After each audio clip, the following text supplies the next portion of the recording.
Hello, everyone, and welcome to episode 692 of Constructive Criticism. I'm your host, Heezy, and I'm joined by my co host, Mason Clark. Hey, Spencer, how you doing? I'm doing okay. Applied for like a bunch of jobs today, been playing a ton of Magic. I'm working at a Mhm. convention for a card shop this weekend. This is good. Mm, that's exciting. How about you? I'm doing well. I'm doing well. I got to speak to you for the first time in a little bit last weekend. That was pretty fun, and this stand performance been pretty great. So I'm pretty excited to talk about it. Well, that is going to be our main topic today, Mason. We're going to dive into standard. We've got obviously this weekend, I believe, is the Canadian RC, and I think the weekend after that is the American. They're both the same weekend. Yeah, Are they? Oh, they're uh, both this weekend. they're both next weekend. Oh, they're both the next weekend. That Yes. that makes more sense. Hmm. Okay. Yeah, Uh, that's unfortunately why I cannot play in one. So. let's kind of talk about. We didn't really talk about the Pro Tour too much last week. Do you want to kind of give a breakdown of what happened for the listeners since we had a guest last Mhm. week? Yeah, totally. So, I mean, if you haven't gone back and watched anything from the coverage, it's actually, I think, one of the best Pro Tours coverage wise and like storyline wise ever, which is pretty awesome. But basically, the too long didn't read is going into the Pro Tour. Everyone's like, listen, you play a cup deck, you can play lessons, but you're going to get kind of beat up, and you can play Reanimator and maybe just got control. And those are like the four decks.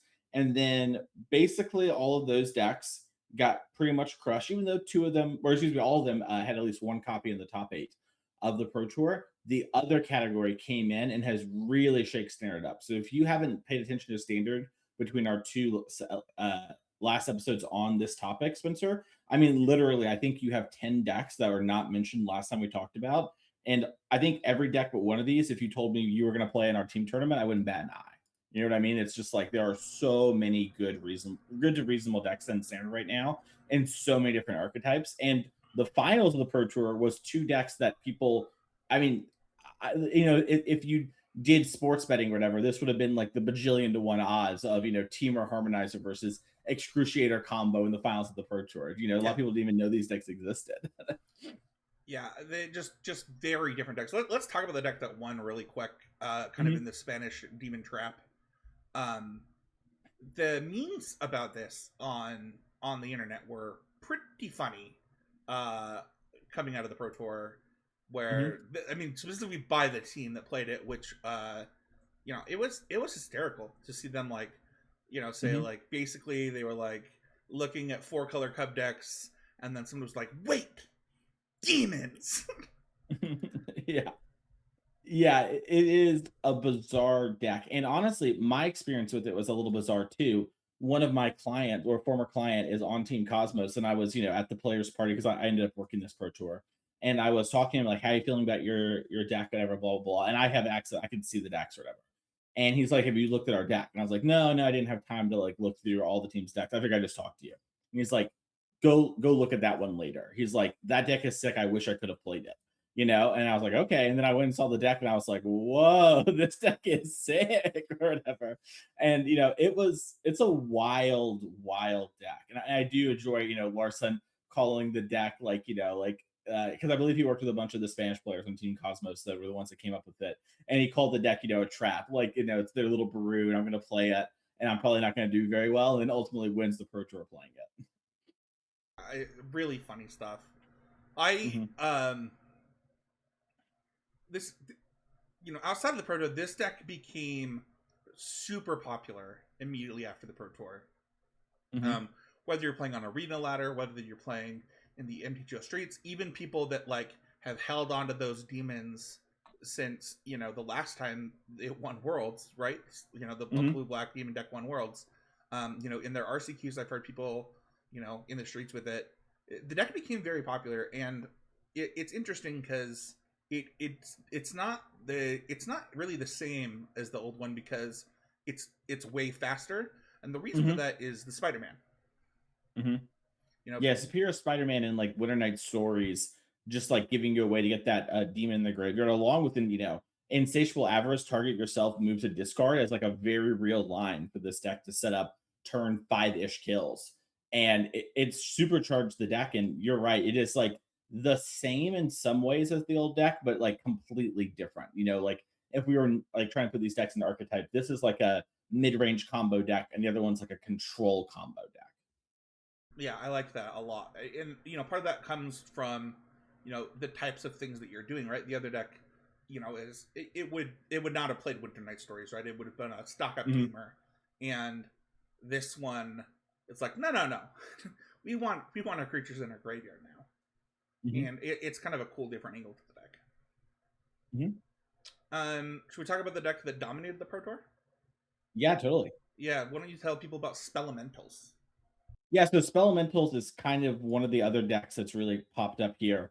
Basically, it's jokingly, it's like every is it archetype for draft the last couple of years of cast a bunch of spells and then get some kind of cool payoffs. But what this is using is using Eddie Murkrab and Hearth Elemental, along with Sleight of Hand, Opt, Burst Lightning, other cheap interaction cards, in order to cheat out those guys. And then that cheats out Sunderflock, which is like this huge elemental payoff. If you haven't seen this card, it's blue, blue 7. All right, that's a lot for a 5/5. That when it enters the battlefield, excuse me, when it's cast from your hand, it then returns all the creatures if it enters the battlefield that aren't elementals, and it reduces its cost by the cost of your highest elemental. So Hearth Elemental and the Murkrab makes this card cost 3 and 2 respectively. So you're kind of casting some cantrips, interacting a little bit. End of turn, maybe stick an Eddie Murkrab, maybe stop them from attacking you, and then boom, stick the Sunderflock, bounce everything, hit them for a ton, and sort of win the game like that. And this deck, Spencer, is literally a lightsaber when it comes to the Cub deck. It just cuts straight through those decks. And you were talking about the breakout deck of the Pro Tour. Do you want to tell players what the win percentage for this deck was that the entire team Boulder played? I believe it was 72. 72% with, I believe, like a 78% win rate against Cub. Yeah, and this is Mm-hmm. my second most played deck since the Pro Tour. Mm-hmm. It's, I mean, I'm well known crab lover, and this deck Mm-hmm. is just definitely my speed. I Mm-hmm. think that what's interesting is that this deck was maybe one of the best metagame calls we've seen in like a really really long time. And Mm-hmm. even more interesting is like because of the way that things have shaken out for the last week and a half, um, people aren't playing this. You're not seeing it very much on in the ladder. You're not seeing it very much on Magic Online. And some people think that it's because the deck is bad. Some people think it's because the deck is hard. And I'm of the opinion that you don't get to a 72% win percentage on a good metagame call alone. Like I think that the deck has to have some kind of chops, and I played the deck quite a bit. I do think the deck is really hard. I think my first couple matches I was like, oh, this doesn't play the way I expected, Mm-hmm. and it's a little bit different. And some of that has to do with like not being a Storm Chasers talent deck. Some of that has to do with it's the fact that the format right after the Pro Tour, a lot of people want to try the different elemental decks, and that makes Thunderflock a different card and things like that. Yeah, it's a real suffering from its own success moment, right? Like it sort of slays these Cub decks, and my understanding from the new team, the Boulder, which kind of brought this deck to the Pro Tour, is they kind of brought it because they thought they were going to absolutely destroy Cub, and they were like 45 to 40% versus everyone else, and with a bit of an exaggeration here. And then when this sort of thing happens, you're totally right, Spencer. People want to try playing this deck. If you've never played the Mirror, it's very odd and it doesn't feel like nearly as good. And there's so many less Cub decks because one of the big defining things from the Pro Tour was players came to beat Cub, and boy, did they do it. It's not like, I mean, Cub still put 2 different decks into the top 8, but it's not like it was absolutely dominant. And they were 2 very different decks, in the form of Yeah. Bant Airbending and the 5-color Cub deck that Team Handshake brought. So like it is a very, very weird time to play a deck that preys on Cub. But at my local RCQ, I played this last weekend. One of my friends, she played the deck, got top 4, and kind of hadn't played it very much, and didn't run into any of those matchups, and actually played against the Mirror a lot. And I just kept running into Spelementals on Temur Harmonizer, and was like, there wasn't much of Cub decks in the room, but they still sort of like the games against the roaming throne elemental stack wasn't as bad as I kind of thought they were going to be for them. They didn't quite win it, but all the games looked really close that I saw, and it was still very impressive. Like cheating out these big creatures, like just getting an early Eddie Merkrab after, opting and then maybe killing something that they did and hit them for 5, do it again, hit you for 10. That's good enough on its own. So you're totally right. It's not just the fact that it slays Cub, it's just the benefit of that happening. And now we're losing some of our better matchups because of it. But, Yeah, I haven't watched the System Magic stream, which, if you want to go back and watch that VOD, I think the first 30 minutes of it, they really cover this deck. But one of the things that I noticed as I was learning to play the deck is I played Hearth Elemental on like 2 or 3 a lot more than I expected. Mm-hmm. Like, you just start being like, well, how do they beat this 4/5? Like, straight up, like, what are they gonna do? And I don't know. I don't think that you expect that kind of going in. Like, you expect to, have it be a 1-mana play, then you Winter Night Stories, and like that does happen a lot. Like, that's when the deck's really humming. But the deck has the ability to just be like, okay, well, like, I'm kind of this mid-range deck, and things like I really should do a deck on the deck if I have time this week, because or maybe we'll get a Gust. I don't know. We'll figure it out. But I think that this deck has a lot of lines that are not obvious. I've noticed while playing the deck. So yeah, it is a finicky, tricky deck, and like, I don't know about you, Spencer, but like I kind of haven't been boarding out my Sunderflocks, for example, in the Elemental Mirror, because you just, like you mentioned, like playing these big things early is actually really strong. And like that, I think, is like a weird part of it too, when it's like, oh, my opponent's deck is all elementals. You would expect to sideboard this card out, but actually, hey, playing like a big 5/5 flyer is something you kind of maybe need to do, or could potentially play the games like. So there is a lot of different ways to kind of play the deck and play out in unique ways. Yeah. And for what it's worth, the Boulder as a team put out their exact sideboard guide, I think yesterday. Yep, they have a Substack on it. Yep, a Substack. Thank you. So, let's talk about Cub decks, because if you looked at the data and you think Cub decks are dead, they're definitely not. That's just not true. The Cub got in a new format where everybody was gunning for it, but the decks are still around and kicking. What do you think of whether it's Bant Cub, Green White Cub, or Blue Green Cub? Yeah, I think the Cub decks, it's interesting. I mean, one of the things that jumps out to me is I imagine Cub decks might end up being a really good choice for some events, especially a couple weeks from now, right? It reminds me a lot of like when players don't pay attention to Storm in Modern, Spencer. And then it's like, you look around, you're like, oh, everyone's cut their Storm cards. Or like they're down to like, 2 or 3 instead of 4 or 5. And you just kind of pull out the Cub deck and it punches people. And I think every Cub deck has its own advantages. I'm pretty partial to Simic still, but I know a lot of players that play the Pro Tour talked about how they thought the splash for white or even the 5-color version was totally doable and actually was like better in a lot of cases, especially in the mirror. So like, I haven't played a ton of Cub post PT, if I'm being honest. There's just been so many decks I needed to play and learn, and so exciting. And I had played so much Cub already that I haven't gone back to that well. So I'm still a little partial to where I was before, but I think they all make sense for different reasons. So I'm kind of curious, is there one that kind of speaks to you?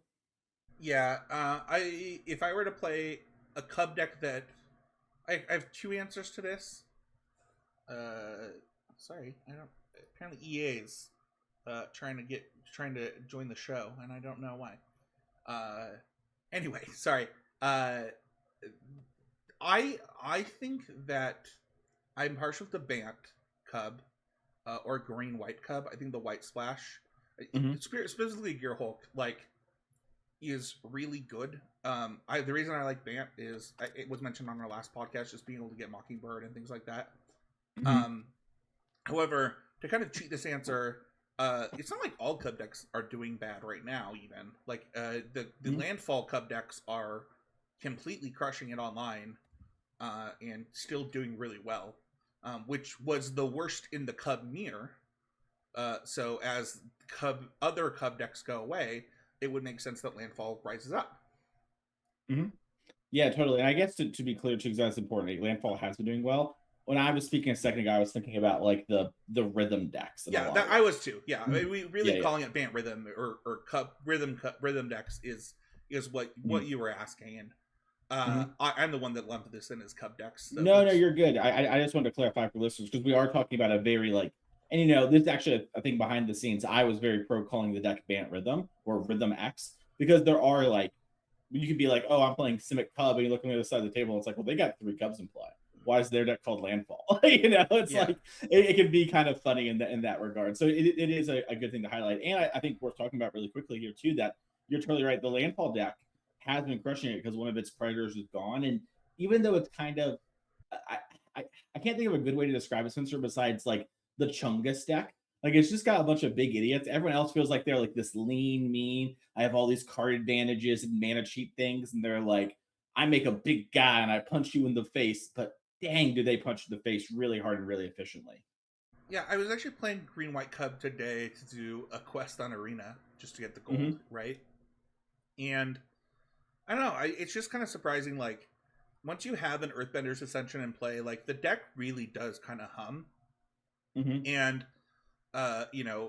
we'll talk about Harmonizer later, but like, it makes sense to me that like playing a 4/4 for some decks is a big deal because the removal in this format is there's not a lot of like 2 mana kill a thing, and if there is, even in black, it's like there's stipulations outside of stuff. I mean, obviously it's not true against this deck, but I don't know, like one of the most commonly played 2 mana removal spells, for example, is Get Lost, and like Get Lost my stuff I often feel in this format. Mm-hmm. So I want to talk about Bant Airbending because it won the last RC. It top 8'd the Pro Tour, and I think that this deck is a lot different than the other Cub decks. Cub is we actually talked about this ad nauseum, right? About kind of like how Cub can be its win condition, or actually we didn't talk about that. Shout out to the listener who mentioned it. By infinitely blinking the Cub and just making the biggest guy in the world, rather than it just being a ramp card. And it also just is really good against kind of a lot of the things that other people can be doing.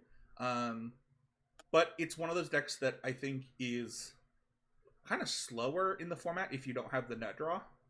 And the format really feels like it's sped up a lot. Mm-hmm. Yeah, I think the format has sped up a lot. I think the second one, the spotlight, by the way.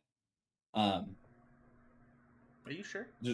Yeah, because I have 4-color rhythm in the hands. Oh, you're right. You're right. Thank you. Yeah. Won the spotlight. No, you're good. Well, it's an easy mistake to make with Mason, our guest last week, being in both I think final cuts or whatever against this deck.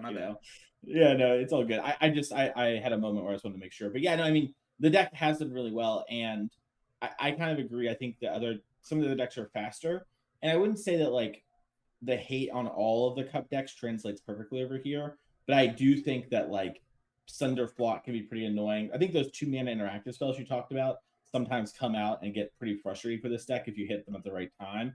And in general, too, I just think there's a lot of pressure happening on games and condensing them downwards. And I think this deck really excels in a world where people are playing longer, like, is it lessony games, And not every deck we talked about today, but a lot of them, if you look at it, they can play longer games, but they can also just run you over right away. Yeah. Right. And I think that does sort of make it harder for this deck. But that being said, your deck is quite strong, and it does present some game-ending situations in most cases. It is weird where it's like, yeah, I can Sunderflock you, and that doesn't even really work all the time. But doesn't sound that enticing. Yeah, it's like, okay, we're just gonna go through it again, though, right? And it's like, yeah, I guess we are. So long story short, it's a situation that is very odd, and I think typically a deck like this would be the best deck in standard, right? Like you can be proactive, you have a combo, you can also grind a good bit, you have a decent amount of interaction, but it just hasn't shown itself to be that yet. And this is one of those decks that I have a real eye on for what's the innovation in Bant Airbending going to be that's going to lead to this deck going to the next level. Because I feel like there is something, but I don't know what that's supposed to be, and maybe there just isn't. Maybe that doesn't exist right now with the metagame we have. It's really good against the deck that I would play. So, sure. Let's talk about elementals. I put Splashing Green elementals. I'm gonna get ahead of a question from one of our patrons today. I think that 5 and 4 color elementals is a total trap. You should not play it. because all you have to do is kill their 2-drop and their deck becomes super duper clunky. The Izzet versions, I don't feel that way about. I feel like they're kind of more of a they're kind of more streamlined, and I think that these decks are very appealing to people. But they also have the Bolt the Bird problem in some ways, where like if you kill their 2-drop, things get rougher. But it's not just a pile of mythics. It is a cohesive game plan for this deck. Yeah, so I guess for like listeners at home, just so get on the same page, you're basically against the like roaming throne elemental build of the deck, is what I'm hearing. Like you can play Eduardo roaming throne in this version, but so like Eduardo's Sagilix deck from the top 4 of the PT is the one you're referring to, correct? I would have to pull it up again to make sure, but probably. Okay, I guess I just don't. I'm a little confused on what the differential is personally. And this is one of the things about this standard, right? There's just so many different decks. Is the Temur one the one that you're saying you prefer? It's the one that like has a bit more interactive spells, or like is it the one that the Pro Tour classified as Izzet elementals? That is it. And just to be clear, just because I'm looking, Temur Elementals did play Roaming Throne at the Pro Tour. Yeah, the Temur one did, but you were talking about the Izzet one. I'm saying the straight up like hard 4-color elemental deck. That is okay. Yeah, it like has deceit and stuff like this. This is the one you do not like. I do not like it. I think the mana is pretty bad. I think that if you bolt their 2-drop, they're in big trouble. Okay. Yeah, this one has been pretty interesting for me. I think the way I've described this deck to some like friends and clients is I've kind of described it like, and it's not even the best example. I wish I had a better one, but it's kind of like a Ford truck. Like it's not the best car on the road by any means, but it just kind of it works. You've got your car, it drives. It's gonna have some issues sometimes. You're gonna get it fixed, but it's not gonna break on you all the time. But you're also gonna have like this luxury experience. You should use Toyota, by the way, or like Honda. Okay. Sure, yeah. It's like a Honda Civic or like a Toyota Corolla.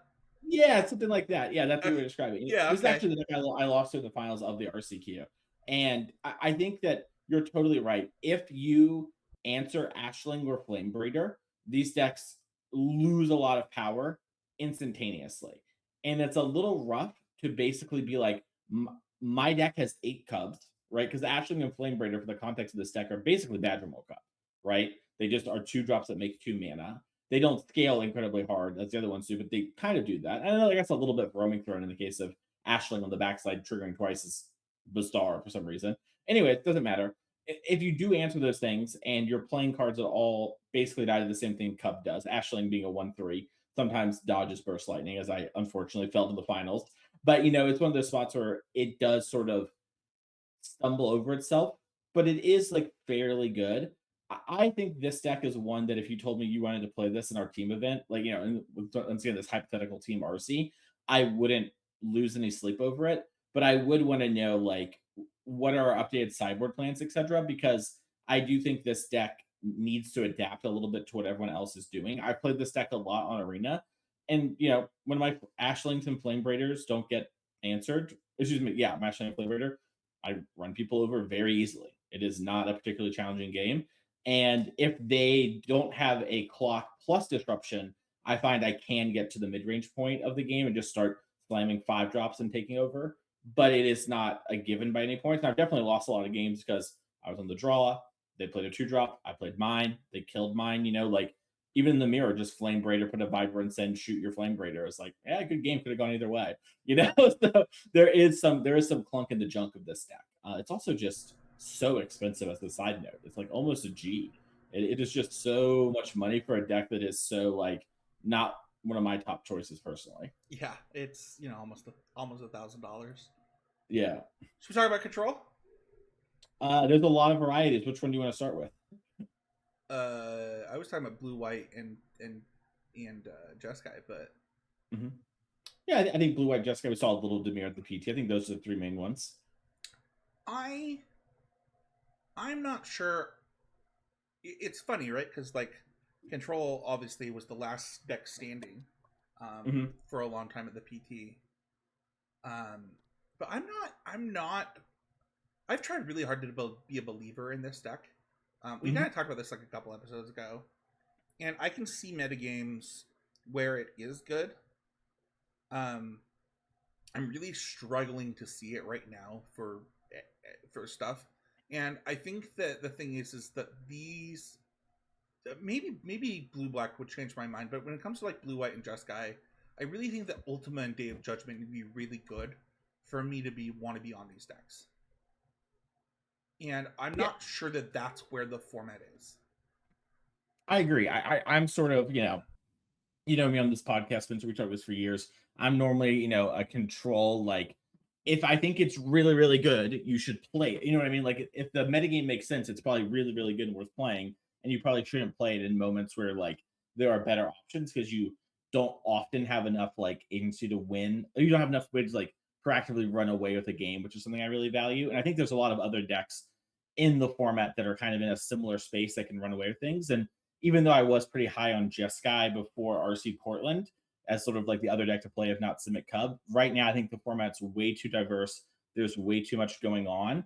And like I agree, like a card like Ultima isn't doing enough. Deadly Cover Up sometimes does, but I'm not a huge believer in the blue black shell overall.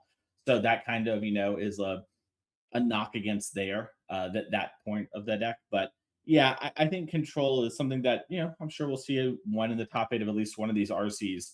But I think that it's probably not your best bet if you're going to play the RC 100 times. Yeah, I'm pulling up win percentages right now Hmm. from the Pro Tour. Sorry, my it's there we go. Sorry, Blind Spencer needs a second because he's like actually blind. Because you had said something that I thought was really interesting Hmm. about um, lessons, and if I thought lessons did decent at the Pro Tour, if I was not mistaken, Hmm. but you It you had, did. oh, okay, I thought you had said it did really bad early in the podcast, so I wanted to, and No, no. go ahead. Going into RC Portland, we were talking about how Lessons is maybe not the best choice for that. And then going into the PT, it did put up some in the top eight. It did have a very small player group, but the Mhm. player groups that played it did quite well. Yeah, and Mhm. I want to talk about lessons because there are I would say that there are a subset of people that believe this deck is dead, and there's not a lot of things for it to do, but it is one of those decks, like if you look at something like the Elementals deck, that it can just be like, okay, kill your 2-drop, gain a bunch of value, close out the game and close out the long game. And it has that ability against most decks. There are decks obviously that can target lessons. But I'm kind of curious, like, where do you see the deck now? Yeah, it's an interesting spot. I know some friends who are real, like they have a lot of respect for this deck, and they're sort of like trying to find ways not to play lessons. And also a lot of people who were not high on lessons before, right? So people who have come around or think the metagame's in the position where lessons is pretty good. I think I am higher on lessons than I was before, but it still wouldn't be one of my first two picks for the RC if I was playing like in the next 5 minutes, let's say. But I don't think it's bad. Like once again, theoretical team RC, you tell me you've been playing a lot of lessons and you want to play lessons, thumbs up. I think the deck has a lot of good for it. I think I've seen a lot of really interesting innovation too. Beyond just, after the RC in Portland, we saw some 3 steps ahead, losing of Storm Chaser's talent. That was pretty cool. I've seen a Jeskai build floating around a little bit. That's kind of playing some more of those cards, including going up as far as Jeskai Revelation, which I think is a little too rich for my blood. But I think there is like actual innovation going on with lessons. And to me, it makes a bit more sense to be playing this deck, especially because before, one of the issues I had with lessons was if you want to dedicate 6 or 7 cards in your sideboard slot, you will like really hurt the lesson stack, right? Like you would really shoot it. That hasn't changed, but the opportunity for that has changed a ton. Outside of spell snare, there are cards that are overlapping that you could use to like kind of shoot the lesson stack and really hurt it. they don't overlap nearly as well as they were, back in Portland, back in Spotlight Atlanta. And so for me, just the fact of like someone has to pay the lessons tax or play a deck that's good against you along with having these sideboard cards to really hurt. And that becomes a lot harder the healthier the metagame is, right? We talked about the Spellmentals deck suffering from success jokingly, right? The lessons deck is kind of doing the opposite of like, it's not like it's done poorly, but because there's less eyes on it, less attention that way, the deck is sort of creeping back up, I think, the pecking order for a lot of people. Yeah, that makes a lot of sense. I mean, I'm not opposed to anyone playing this deck. I think that Mhm. it has a lot of game. I think that if it's a deck that you enjoy, it has the ability to see a lot of its sideboard cards. It has the ability to sideboard in different ways. It can have diversity of threats so that it can't be attacked as well as people think it can. And I don't know. Mhm. I think it's a totally fine choice. And you're doing some really strong stuff too, right? Like when people aren't hard gunning for your monuments and when your monuments like they're much more likely to stick, etc. That runs away with the game. And I'm really excited to see like, will the Ninja Turtles card that was previewed like also take this to the next level? I think it's like go out to eat or whatever. But basically it's like, an artist talent plus a monument if you made them kiss together. And it's like, oh, there could even be some more stuff with this deck. So I'm really excited to see how this deck looks over the next couple of weeks. Uh, Reanimator.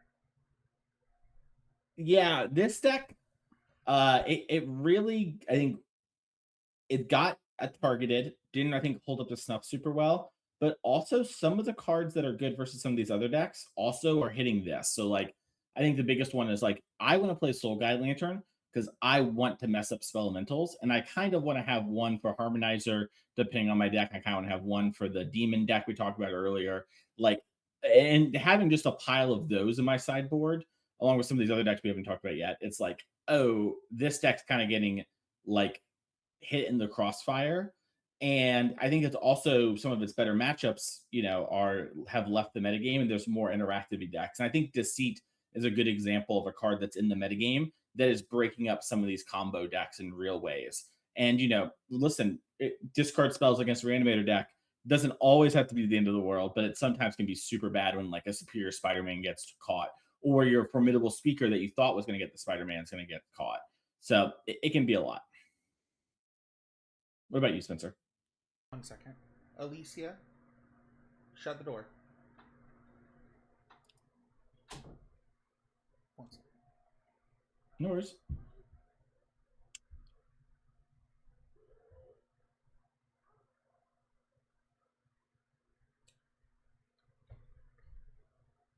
Uh, for me, I don't really. This is gonna sound maybe a little weird. Like I don't see a reason to play this over Spanish Demon Trap. Like if I'm gonna play Spider-Man's, I'm gonna end the game, like put the game in like a favorable position for me. Like I really think that you know this this deck is not the way to do it. It's cool, it's fun. If you like it, that's awesome. But like it's it's not like Living End is where the format has tilted towards as like a really good card, so it makes this deck a little bit worse. Mm-hmm. That's just my opinion. But Mm-hmm. we talked a little bit about Landfall. Why don't you talk to me about Harmonizer combo?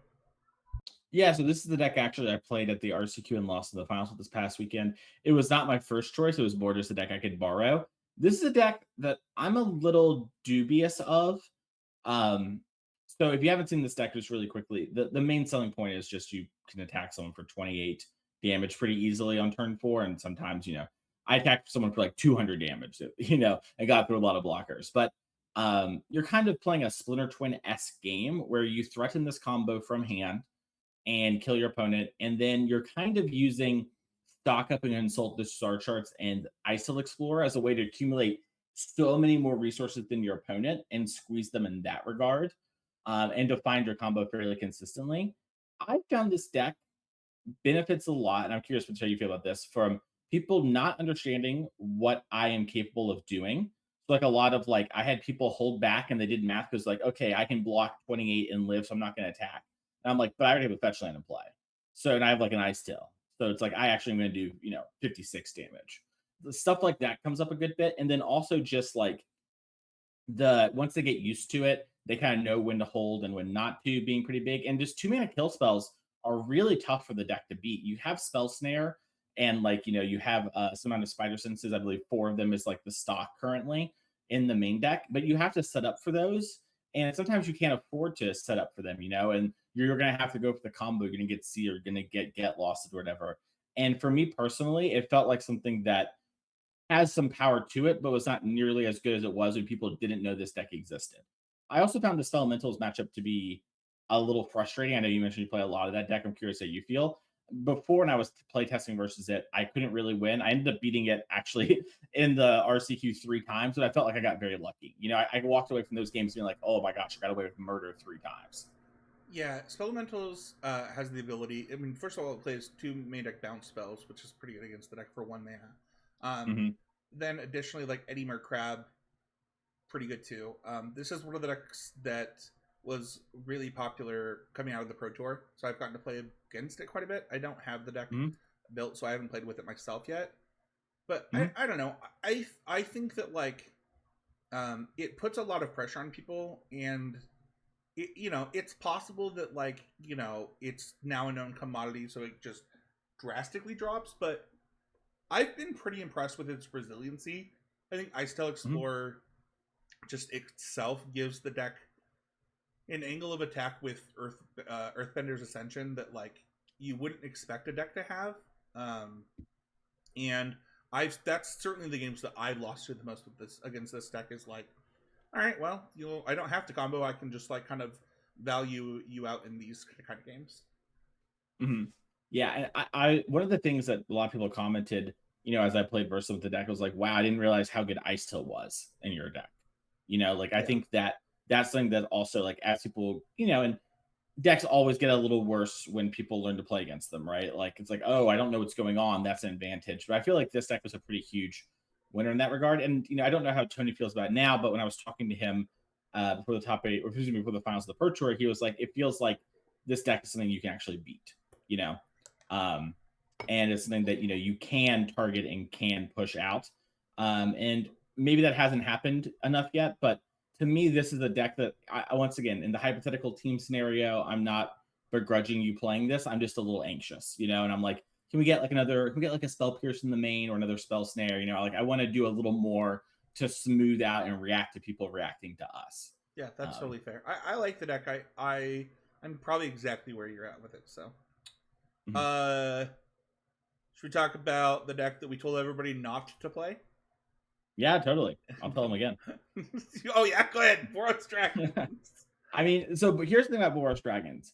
It is a really good idea into the world of Cub, I think, right? Like playing a turn 2 Clearing Conqueror is really strong, right? And there are times that's quite good, and that is just a game-winning thing, And I think it was 2 or 3 of the Japanese players played this deck. One of them played for undefeated at the end of day 1, right? So ended up, I think, not doing particularly great by the end of the Pro Tour with the deck. Also, I believe had a rough limited run in day 2, which always affects these sort of things. But Boros Dragons, I think, doesn't gain a lot versus all these decks that we talked about. And it goes back to a little bit what I said last time, right? Don't underestimate, the power of playing creatures ahead of curve with some interaction. That can just win you a lot of games. And playing some of these dragons a turn or 2 early, having a good kill spell or a good sideboard card in the right spot, that is a game-ending thing. This is the deck that I've been talking about that if you told me you're playing with the team event, I could list 3 or 4 other decks that are doing similar things as this deck, and I think doing them better. And so I would be pretty frustrated if my teammate came to me in a team event and told me they were playing this, especially because right now I think there are so many better things you could be doing to beat up on the same decks that I believe this deck is beating up on. I don't even think this deck is good. I would not play it. I know that we keep harping on it, but like people keep doing it, and I get it. Like it is enticing in the games that it wins. You like feel like you couldn't have ever lost. But I also just don't think it pressures very well.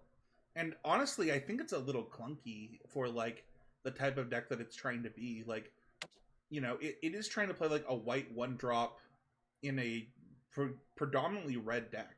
So it's, I don't know. Mm-hmm. Yeah, I think like Jeskai Dragons, for example, is a deck I'm not personally the highest on the world, but is doing a similar thing. And I mean like the Shiko Bring Back Gwen Stacy interactive deck.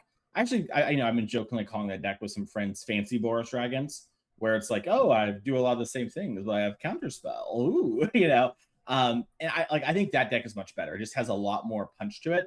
I think Azorius, like the Zevin Faust deck, the Azorius mid-rangey, tempo-y, high noon deck. I know people get really fixated on high noon plus voice plus, an Aang or an Aven Interrupter. I just think high noon's really strong. And so to me, it's like, that's the Clarion Conqueror of that deck.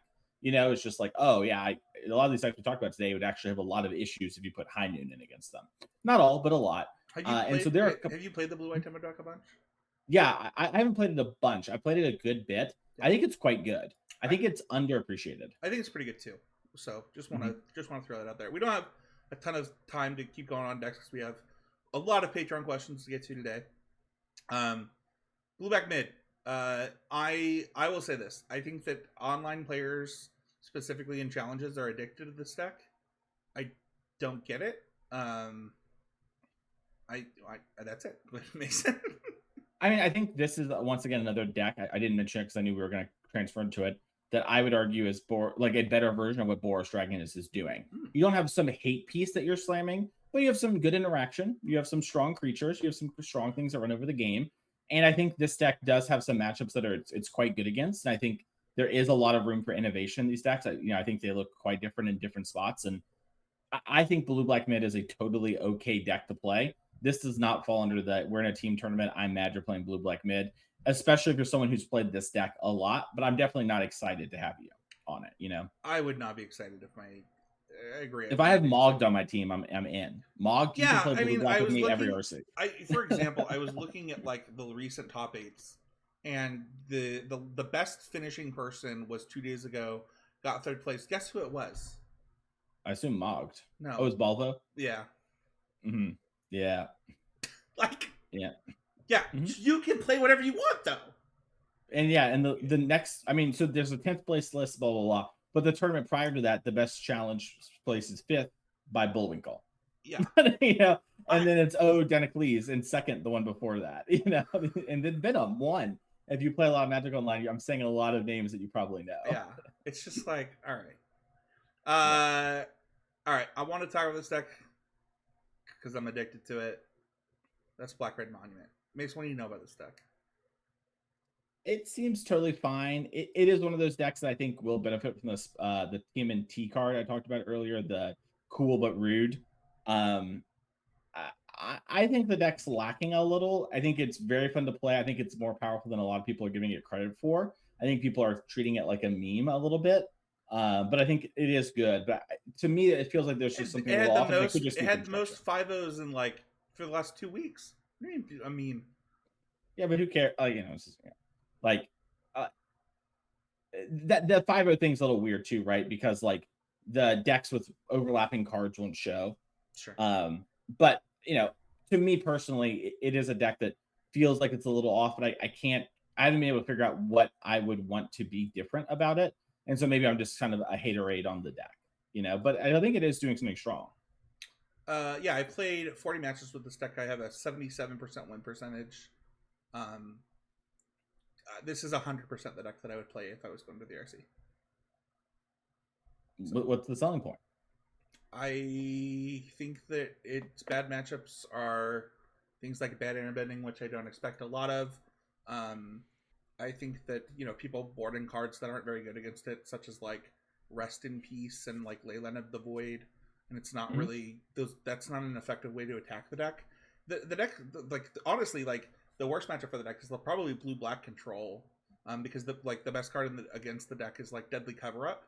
So for example, I'm currently ahead in the Demon Trap matchup, but basically if they can collect evidence on a Deadly Cover Up a few times, it does become harder.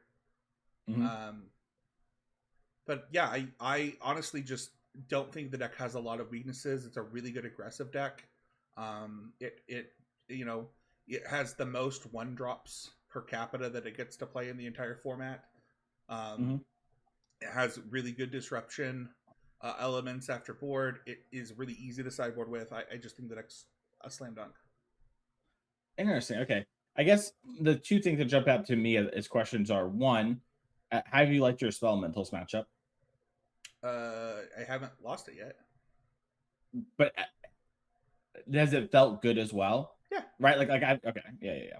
I And think then I think the thing is like once you understand how to mulligan with the deck and like the range of hands to keep, mhm. it really is like one of the faster decks in the format that people don't realize. Like it really is Mhm. like a turn 4, turn 5 deck almost every time. Okay. So you sort of see this as like the best beatdown deck in the Oh, format, by and like as a well. lot. Okay. Yeah, that's believable to me. Yeah, I don't know. I feel like there's once again, I am high on the deck.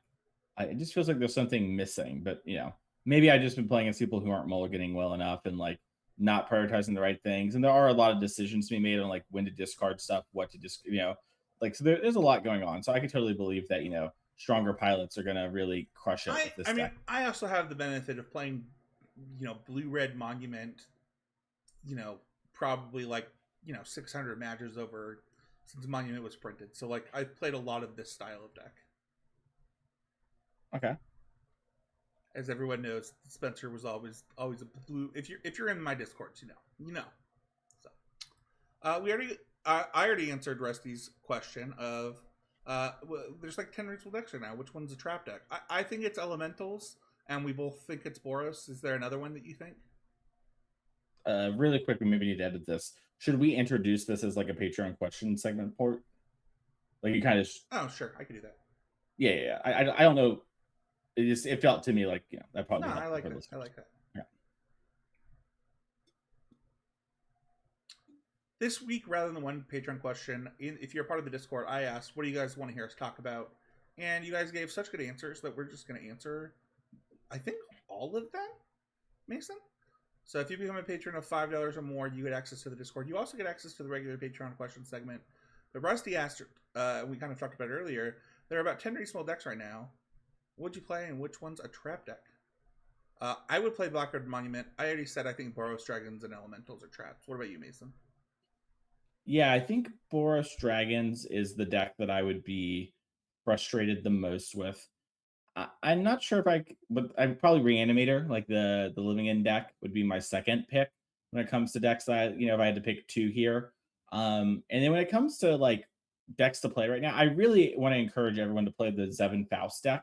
He wrote a free little primer too on his Twitter that you can check out.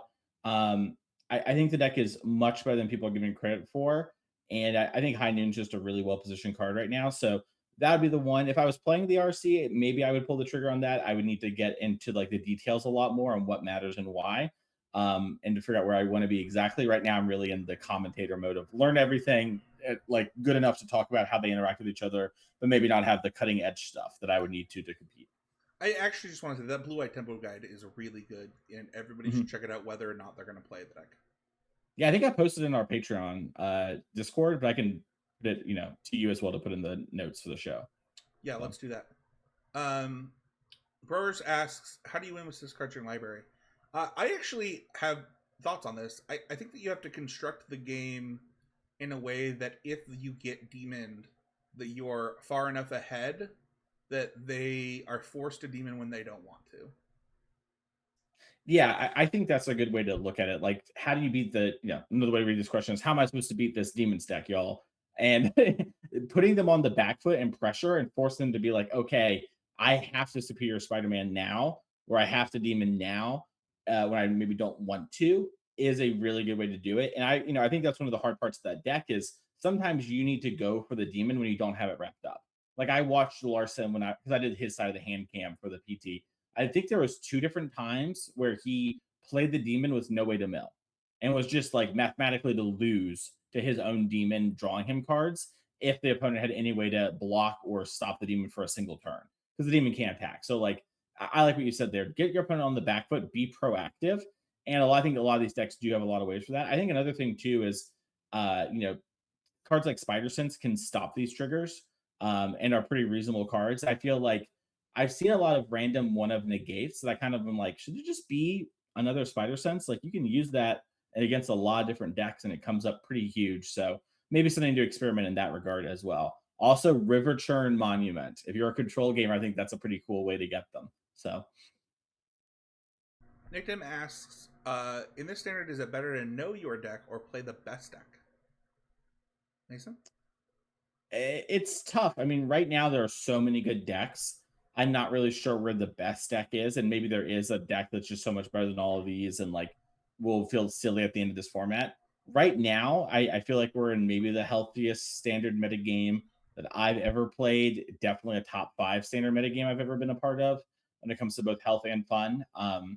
So I lean right now a bit towards play the deck you know, more than playing the deck that's better. Like for the sake of the conversation, let's say that Spencer and I agree that Landfall is worse than Is It Lessons for the scenario, but you've put a ton of time into Landfall and you've never played an Izzety Cantrip deck before, and you have 2 days before the RC. Well, maybe play a game or two, see if it clicks instantly. It probably won't, and you should probably play the deck a bit better. Would be my advice in that world. But I think if all things are equal, I typically err towards a deck that's the best. But I don't feel confident saying what the best deck is. So like, if you feel confident, you should maybe do it because you probably have a better read than I. you know. I love that. I agree with what Mason said. I think that we're in a know your deck format right now because there you don't get a lot of formats where there's aggressive decks, combo decks, mid range decks, control decks, and there's multiple of them, and that they're all reasonable. So at that point, it becomes what a lot of people like about modern, for example, before some of the Modern Horizon stuff, where it's like knowing your deck is really important. I do think that that's where the standard format is at. So, Josh says, see any common gaps among decks in the format: an inability to deal with over the top strategies, vulnerabilities to non creature combo, something that the top decks share as a weakness that might be exploitable.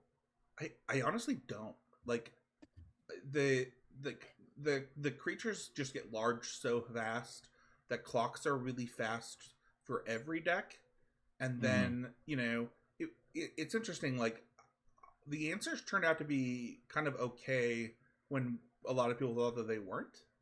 I don't know. I don't know how I would exploit. I mean, I personally think that like being the aggressor is really good in this format. But how you do that is kind of up to you. Yeah, I think that's a good way to put it. I think that this format is one that it's a lesson I've been trying to teach a lot recently in coaching, Spencer. And I'm curious what you think about this, but the idea of like, I think a lot of people look at a deck and look at what it's weak to as sort of their way of trying to figure out if they should play it or not. And I kind of really want to incentivize, look at what it's strong against, see how much of the meta that is, and then if that seems to pass your sniff check out what it's weak to, right? And I think we have so many decks right now in standard that it's really hard to have a deck that has no blind spot, right? And that could be in the form of Boros Dragons or Harmonizer or Lessons or whatever, but figure out which of the decks your deck is best against, which of the decks it's kind of average, and which it's kind of weak to, and then try to think about where you think other people are going to be, and then pick your deck if you're really trying to metagame in particular. It's funny, Josh's question is a little, I wouldn't say antithetical to Nick's, but it is sort of like, is there some sort of edge I'm supposed to be looking for, etc. And I think, if let's say you don't know many of the decks, you don't have a bunch of time, that could be a good way to kind of find the answer, right? Is look for the good in your deck first, then see where the bad is, because you can't avoid having a bad matchup in this format. I love that. Finally, Adrian says, any decks that are like one or two cards away from viability? I don't know about like there's so many viable decks that it's hard to say. Like, there are like decks that I don't even know if they're decks that are like 1 to 2 cards from being over the top. Like, it's kind of hard. Like, I think that, you know, something like lessons, like if they just printed, more lessons in different colors and like stuff like that, I mean, obviously that would be crazy. Um, but like I think that of the decks that we talked about that we wouldn't play, right? I don't know that it needs. I don't know that like a specific type of card would change that. Yeah, I kind of read this question, and maybe I'm misreading your question. If so, Adrian, let me know in the Patreon Discord. But as like, what's the fringe deck that's like harder to away? And to where like like that deck that's just in the outside looking in, and maybe like I'm in the spot where it's like maybe monuments that, but I actually kind of think it's maybe more just like the 75 structure or something like that, or maybe just the way people are playing more than exactly a card.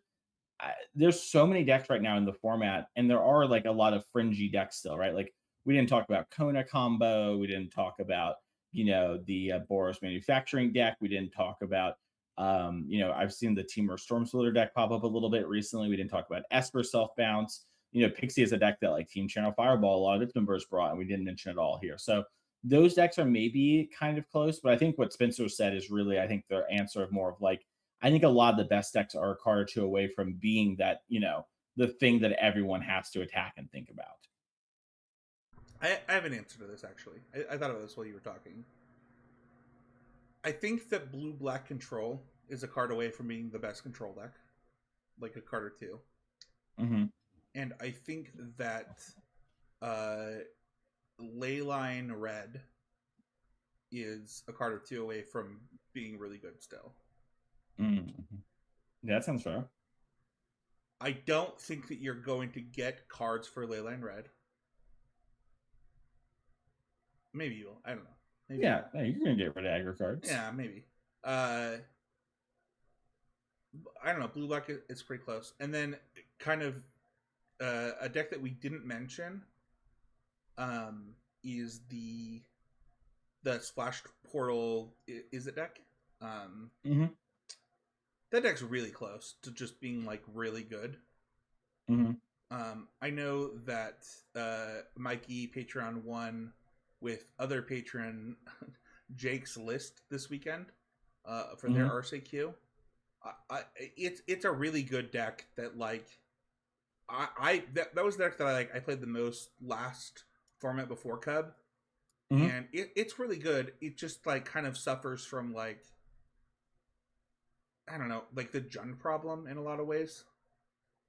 Mm-hmm. And I think that this format's about being the aggressor. But if that deck got like another good Splash Portal target, it might be a really good deck.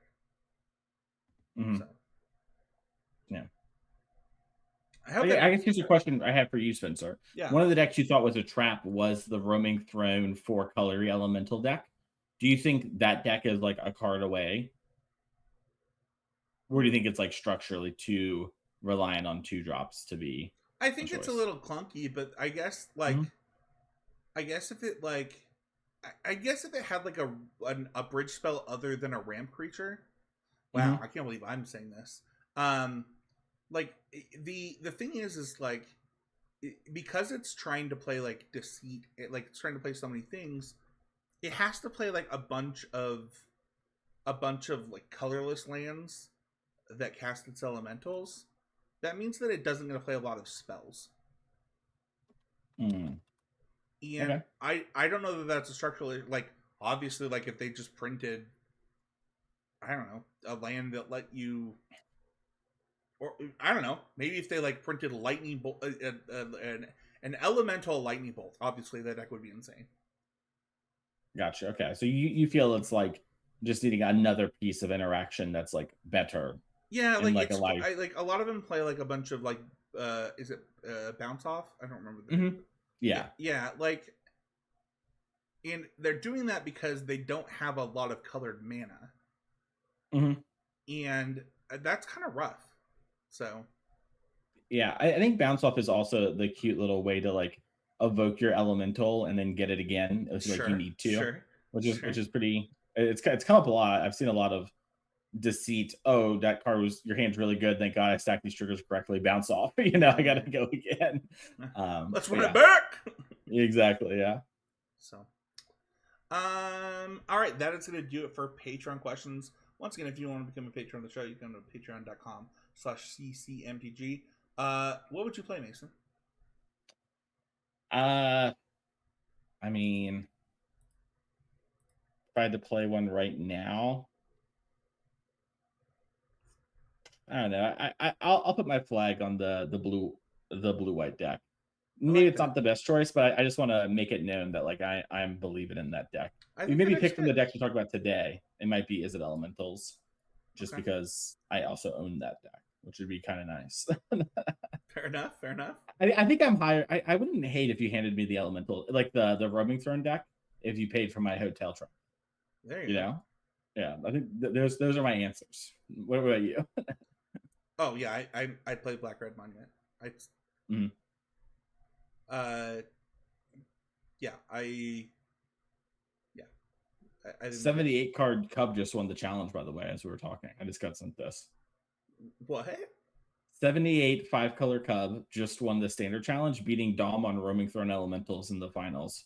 Okay. And it has like Quantum Riddler and Moray and Crater Hoof, and it has basically every card that you've ever thought about in your Cub deck, and 78 of them in the main and 15 in the side. And Wait, 78 main? 78 main, 15 in the side. Yeah, it's like it's 2 cards below your Oregon deck. I'll post it in our Discord chat right now. I just got sent this. Okay. This is the there's so much to process, listeners, in real time. I had to mention it because it's just so absurd.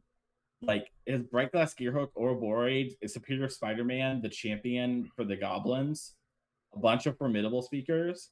Kind of cool. It's cool that something like this can exist. This format's awesome, man. Yeah, this is one of the best standard formats. It might be the best one I've ever played, but it's definitely one of the best. I said that. Mm-hmm. I think this is the best standard format of all time. I really do. There are so many cool decks. What a funny thing that people were begging for bannings for months, and now here we are. Dang, me talking about how TMNT is coming out too soon is going to kill this damn format quicker than it could have been explored, is aging both incredibly poorly and incredibly well at the exact same time. I don't like it. Mason, speaking of things to improve on, let's talk about always improving. Mason. You go first, buddy. No, it's your turn to go. No, I went first last week. I insist. I went first last week. So my always improving moment comes from the RCQ this past weekend. So as I mentioned, I lost in the finals playing the Harmonizer deck. And I beat the Spellmentals deck a bunch of times in the Swiss. It was losing to it a bunch beforehand. It was kind of a last minute thing. It was like Saturday at like 7 p.m. I looked at my friend. I'm like, "Do you want to go play this RCQ tomorrow?" And it was like, "Well, what decks do we have?" And it's like, I had Spellmentals, drove to a friend's house, got Harmonizer from him, drove back home, and we played a couple games before going to bed, so to get up early to go drive to the RCQ. And I was just getting creamed. I was just like losing everything. My friend didn't even know everything that was in the Harmonizer deck. She was surprised by some stuff that was happening. And I was just losing. And we get there, and we got there a little early. We play some games. I'm just losing. And I was just like, God, this matchup was so bad. Like, I kind of thought all these things were the way I should be playing the games. And I was just like thinking about it. And I was just, okay, I just can't do it. Like, I need to play a different game plan. My current vision on what winning looks like and everything is just not working. And I feel like this matchup is like really bad for me. So I adopted a strategy of just, I'm going to side out. I'm going to side in every single card that could interact with them in somewhat profitable way, and just kind of hope it works and hope that I can like leverage my combo kill enough to like buy enough time as they're afraid to maybe Eddie Merc grab me. And I actually ended up playing against my friend in round 2, beat her, played against a different guy in round 3, beat him, played the same guy again in the top 4, beat him there. And a lot of it was thanks to those sort of sideboard things where I was just like, I'm bringing in Sandman because he's an elemental and he's really big and maybe he can block the crab, and like, I'm going to bring in Heritage Reclamation because screw it. I'm going to get a card in their graveyard at the end of turn 2 and draw one. I'm just going to make life a little hard for them. Sure. I'm going to cut everything but my combo in the card draw and just try to like get them. And I don't even think that's like a perfect plan by any means, but I think it was a good moment of, even though I thought I had like a pretty good plan and it made a lot of sense, it just clearly wasn't working. And I needed to try shaking something up. And I think by the end of the tournament, I have a much better idea on, I want to bring in a lot of those cards I had, maybe not all of them. I have a much clearer idea of how I'm supposed to play these games and how they play out. But I think sort of just being like, well, I don't know. I need to shake it up. It's like clearly this isn't working. I need to reflect on this and I need to do something different because I've banged my head against the wall enough times now that I know this isn't it. Dude, I love that. Like Mhm. you have to respect somebody that's willing to bang their head against the wall, right? Like Mhm. you, it's so easy to be like, this deck is bad, this thing is wrong, this thing, or whatever. But eventually, if you learn from your mistakes, you learn from the things that you're doing, and you continue to Mhm. self-evaluate. It's kind of like the scientific method, right? Like Mhm. you eventually come to the right conclusion. Yeah. Yes, we're talking about coaching, right? Form hypothesis, test it, and reflect. I Yeah. had a hypothesis. Clearly, I was not making the sparks fly, and so I just started throwing stuff in the pot. What about you, Spencer? Yeah, so the other day, not the other day, last week, probably around this time, I was like, hey, next week I'm going to start playing matches to their full conclusion and stop conceding in games as much as I can so that I can review them on VOD reviews. Hmm. Uh, I don't know, like 2 days later, I was like, you know what? Why am I waiting to do that? Um, and holy crap. Not only do I have a lot of things that I can VOD review now, my Hmm. win percentage shot up.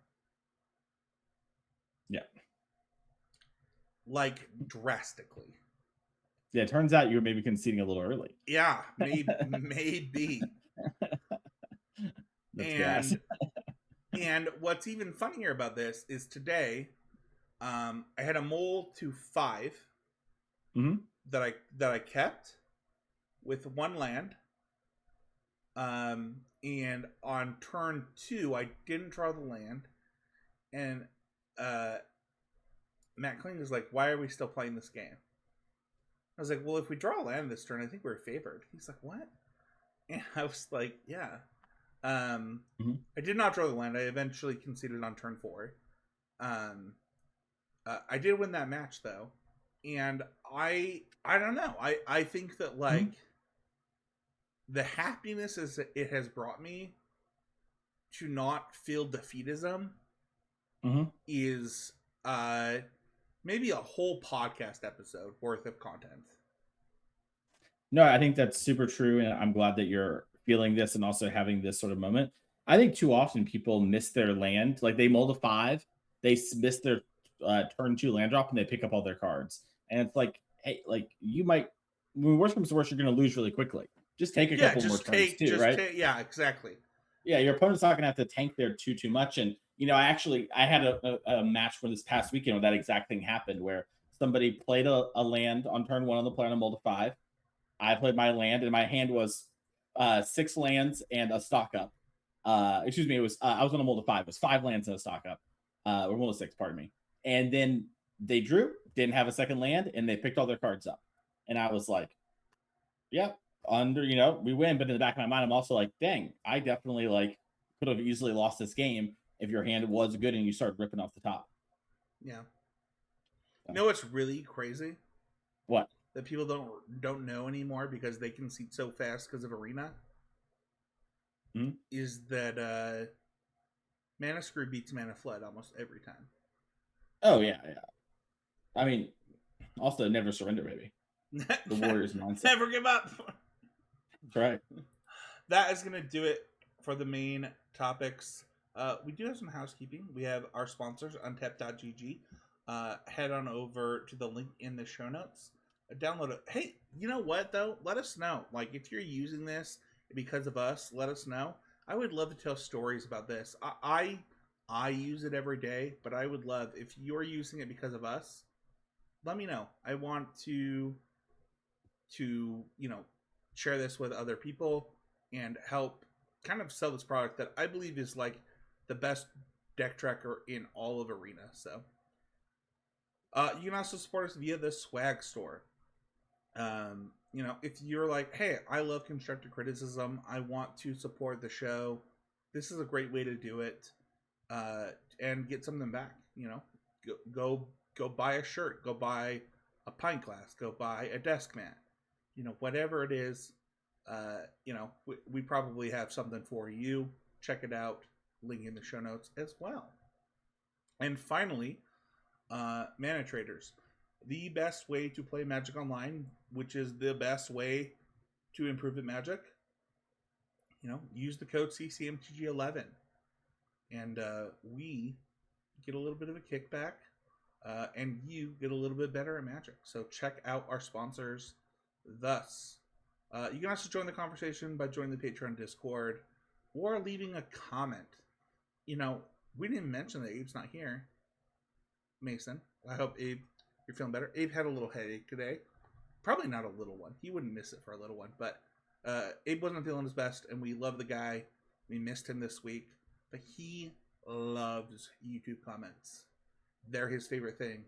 So comment right now what you miss about having Abe on the episode. And 2, what Abe can do to cure his headache. You can also follow us at CCMTG or at CCMTGpod everywhere. Like, subscribe, review, comment. Those are the best way to support the show. Mason, somebody wants a coaching session from the MTG coach himself. Where they can do that? You can find me on Twitter at Mason E. Clark and find twitch.tv/TheMasonClark. When we check for coaching, you can send me a Twitter DM. I do have some spots open right now, or you can email me masonclark@gmail.com and put coaching in the description. Spencer, if someone wants to find you, where can they go? He's a game or Spencer 13H. Those are the, you know, if you're on social media, just look one of those 2 things. I'm hoping to get back to Constructed Clash. We wanted to pick a day, and then things changed for me. So I just want to say that, like, that's ready to go. It's my fault. But there will be Patreon content coming for that. And then if you want to follow Abe, it's at More Nothings on Blue Sky and Twitter. And then at More Nothings at gmail.com to get coaching. Just leave coaching in the description as well. Thank you, everybody, so much for listening. Mason, I had a ton of fun this week. I love talking Magic with you, especially because, you know, you're one of my best friends, and it's always fun. And we'll see you all next week with a brand new episode of Constructive Criticism.